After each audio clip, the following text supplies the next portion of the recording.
Hello, it's me here, gonna give you a tutorial with your little faces here.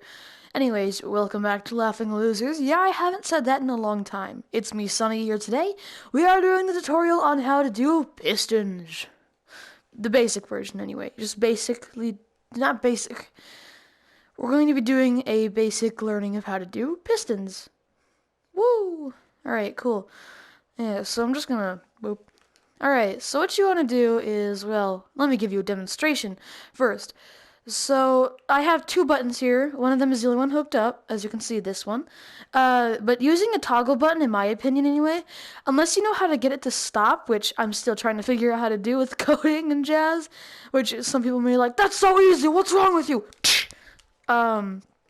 Is a bad idea to use a toggle button. Because as you can see, when I click it off, it doesn't stop. So you have to click it again to go backwards. So we got two different things there. So using a toggle button, in my opinion, is a bad idea.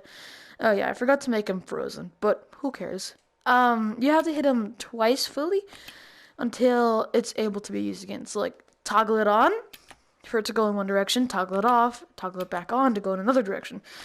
Basically, the way I'm going to show you guys how to do it is how you don't want to use the toggle button for it. I don't really know what I just said there, but so I don't suggest using a toggle button unless you know how to stop it, which you'll probably figure out if you don't know, because if you're watching this tutorial video, obviously you probably won't know.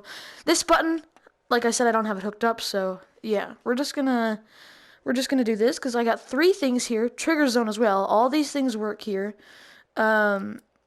So as you can see, if you don't have those things hooked up, which I'll show you how to hook all that stuff up in a second here, but as of right now, we are going to hook up these buttons. Okay, so as you can see, just one simple click goes in one direction.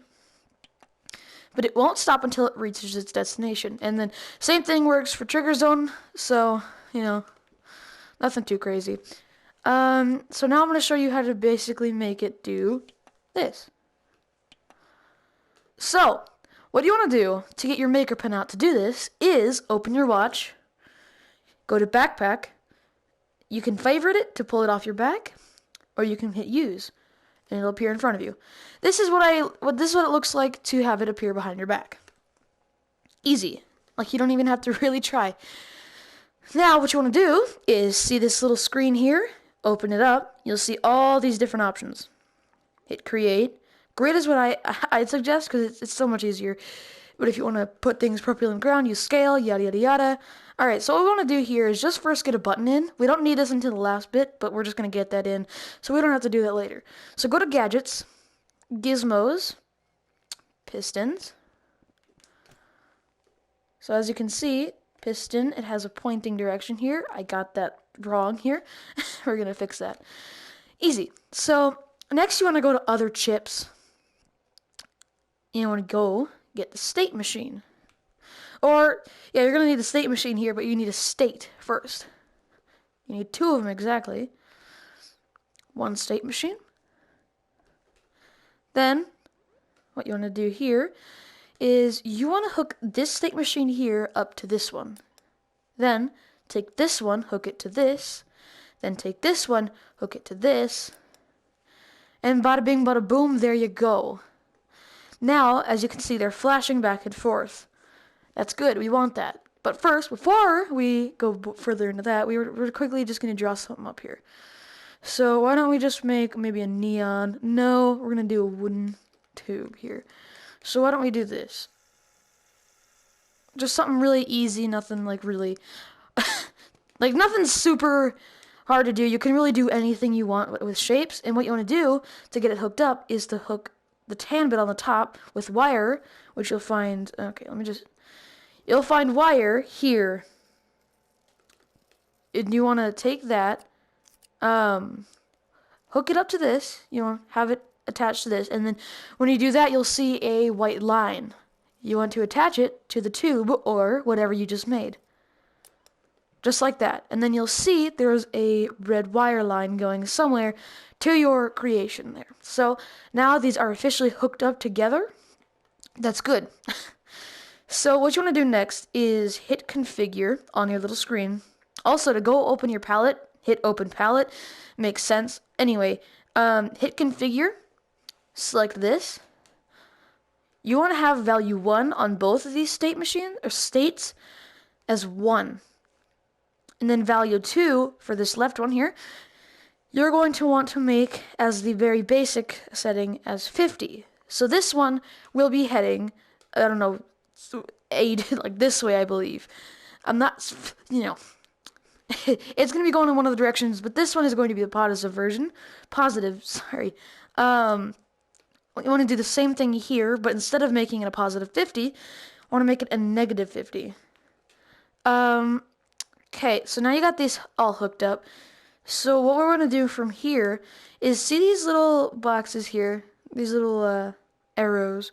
You want to take your wiring tool, attach to it, drag it all the way over to when button is pressed on the button. And you want to do the same thing for the bottom one, to the button here. So now, if you hit that, as soon as we get it hooked up, I don't care, nice dear, okay? Shush up. So as soon as you get the state machine hooked up to this, the button will work on pushing that thing forward. So what you want to do now is, so you have these hooked up, you want to take the red pin on the state machine, drag it all the way over here to the on and off. You want to go to the green pin, drag it all the way over here to speed. So as you saw, it moved really weirdly just then, but it's only doing that because the button is hooked up and it just stopped right there because that's the end of its range. So once you hit the button, as you'll see here, it moves. So that's how you want to have it hooked up. But if you're like, well, how do I get it to go further if I want it to?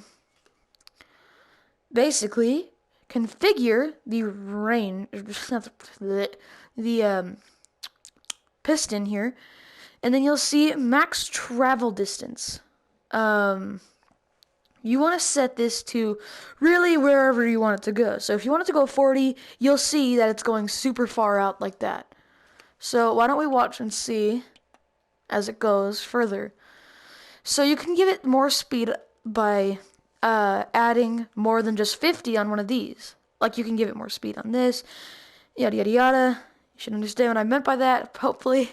And then you can give max acceleration speed on there, on the piston here, to give you, yeah, or not max, yeah, you get what I mean, I hope.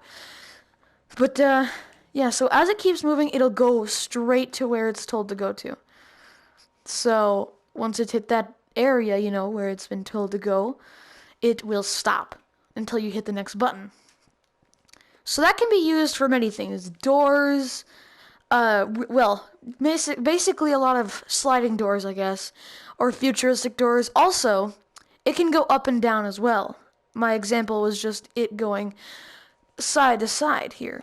So if we get it moving back here, we'll see it's coming straight back. So yeah, whenever you hit the button, move, yada yada yada.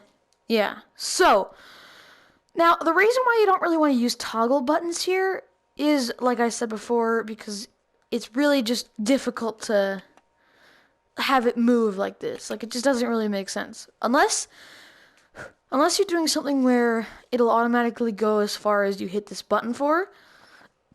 But if you unclick it, then it would stop, like it has just now, but, you know, it wasn't because of that. It's because it reached its max travel distance. So if you figure that out anyway,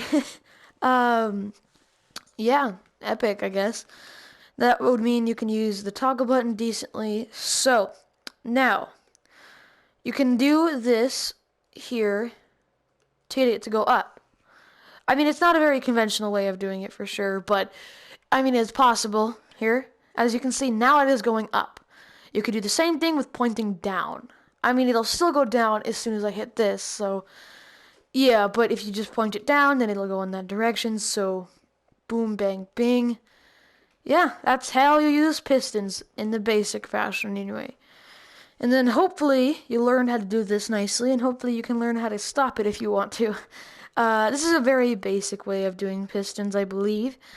Um, and yeah, it's pistons V1, so it's not any of the new coding. You can find new coding on Rec Room's actual YouTube channel here for how to Rec Room.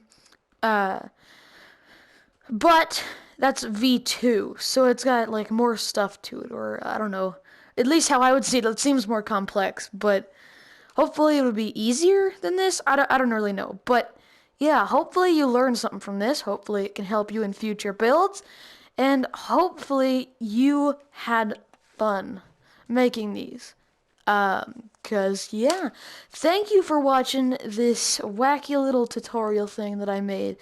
Because tutorial. I also don't want to forget how to do it myself. So yeah, thanks for watching, guys. It's been fun. Bye.